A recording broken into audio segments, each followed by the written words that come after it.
Intolerância religiosa, publicado na revista O Reformador, de junho de 2018, baseado nos livros O Evangelho segundo o Espiritismo, de Allan Kardec, e A Caminho da Luz, pelo Espírito Emmanuel, através de Chico Xavier. Por que as religiões ainda não se unem? Principiemos por entender o que significa intolerância. Em medicina, a palavra é empregada para designar a impossibilidade que o organismo apresenta de tolerar certas substâncias. Muitas vezes é utilizada como sinônimo de violência ou intransigência. Na introdução ao livro A Caminho da Luz, Emmanuel nos fala pela mediunidade de Chico Xavier sobre as transições do século XX e XXI, quando as forças espirituais estariam se reunindo para as grandes reconstruções do porvir. Encarnados ou desencarnados, estamos vivendo esse momento em que se efetua a aferição de todos os valores terrestres para o despertar de um mundo novo. É natural que nesta fase de transição do nosso planeta, nos preocupemos com a origem das religiões, do passado e do presente, e reconheçamos que a realidade espiritual está acima de todos os fenômenos transitórios da matéria. É natural também que nos preocupemos com todos os desvios do fanatismo, da fé cega e da separação que tem caracterizado a conduta humana na liderança dos grupos religiosos, tanto daqueles extintos quanto dos oriundos das religiões contemporâneas. As primeiras organizações religiosas da Terra tiveram naturalmente sua origem entre os povos primitivos do Oriente, aos quais enviava Jesus periodicamente os seus missionários e mensageiros. Foi um erro julgar como bárbaros e pagãos os povos terrestres que não conheceram diretamente as lições sublimes do seu Evangelho de redenção, porquanto a sua desvelada assistência acompanhou, como ainda acompanha, a evolução das criaturas em todas as latitudes do orbe. Todos os livros e tradições religiosas da antiguidade guardam entre si a mais estreita unidade substancial. As revoluções, ou melhor, as revelações, evolucionam numa esfera gradativa de conhecimento. Todas se referem ao Deus impersonificável, que é a essência da vida de todo o universo e, no tradicionalismo de todos, palpita a visão sublimada do Cristo, esperado em todos os pontos do globo. É por esse motivo que numerosas coletividades asiáticas não conhecem a lição direta do Mestre, mas sabem do conteúdo da sua palavra, em virtude das próprias revelações do seu ambiente. Esses fatos permitem que recordemos as denominadas cruzadas, isto é, regimentações de tropas que foram enviadas à Palestina para recuperar a liberdade de acesso dos cristãos a Jerusalém. A guerra pela Terra Santa, que durou do século XI ao século XIV, foi iniciada logo após o domínio dos turcos sobre essa região considerada sagrada pelos cristãos.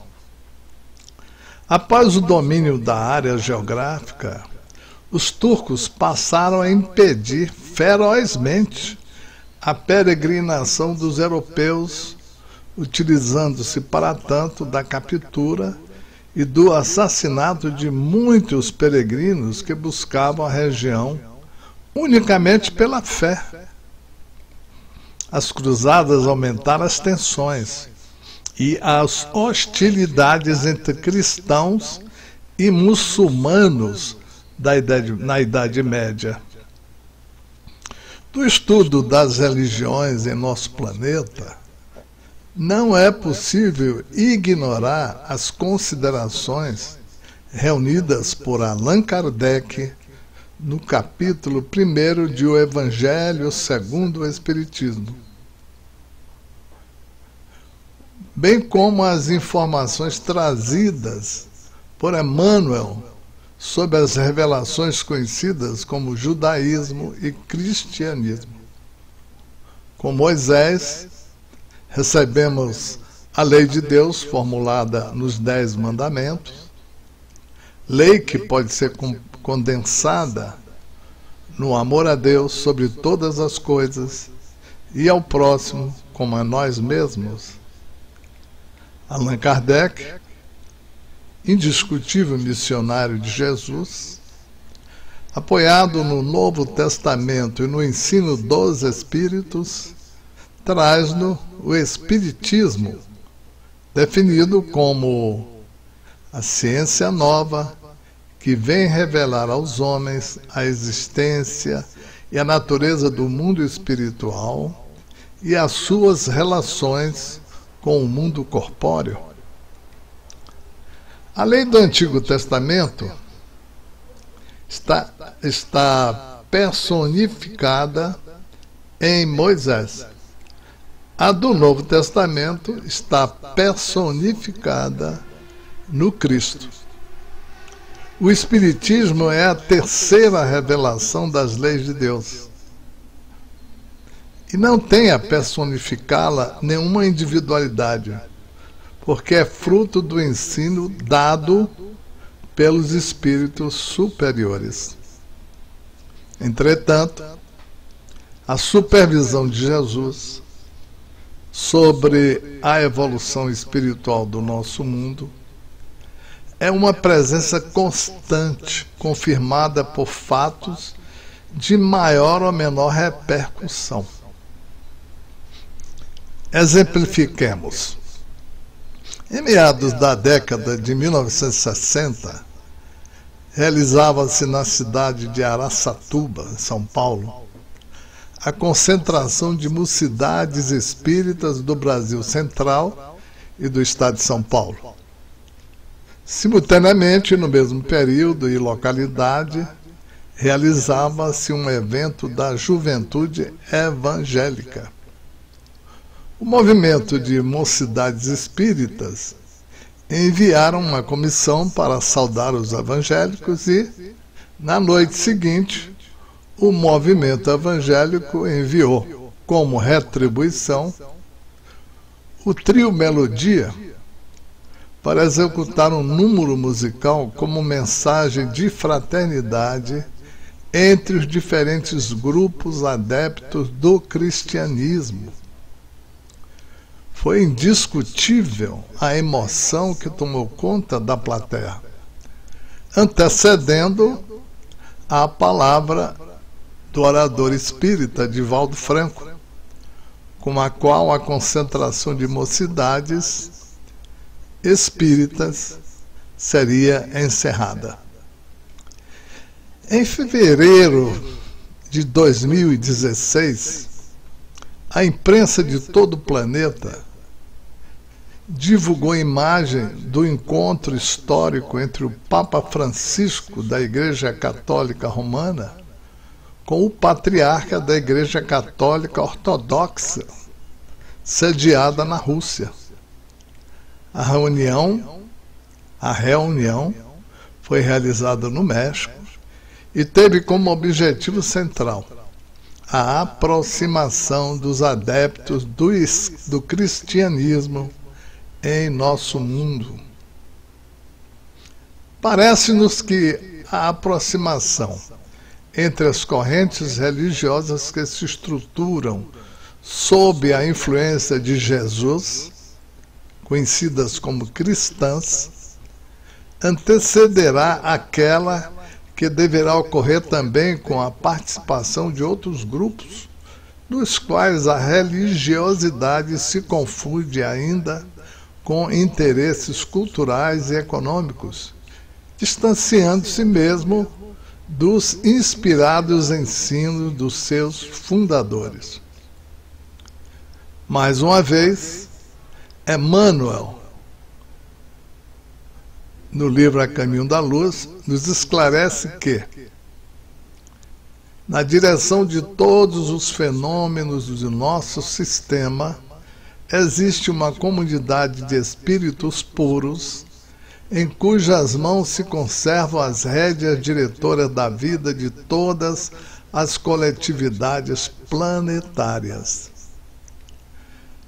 Lembremos-nos sempre de que Deus é único, onisciente e onipotente, e que a verdade também é única, uma vez que é a expressão da lei divina. Por mais que se confrontem e se confundam ainda os pensamentos e sentimentos religiosos dos espíritos, a tendência incontestável é de convergência das forças vivas da vida, conduzidos pela fé em Deus e pela mensagem superior trazida por Jesus. Não duvidemos em algum momento do advento da unidade religiosa na Terra e da inutilidade futura da palavra intolerância no reconhecimento da paternidade divina. Reportando-nos a pergunta: por que as religiões ainda não se unem?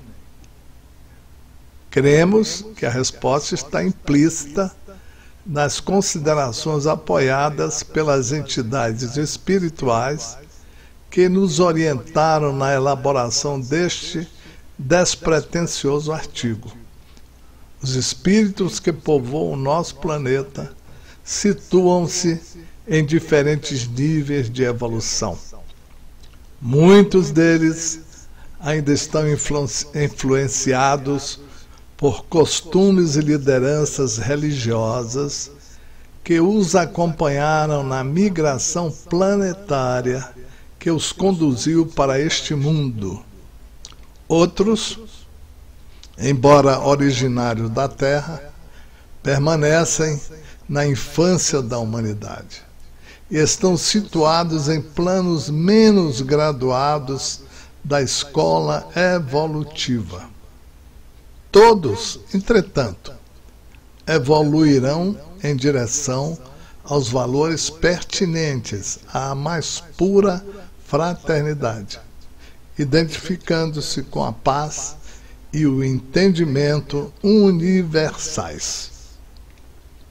Muita paz.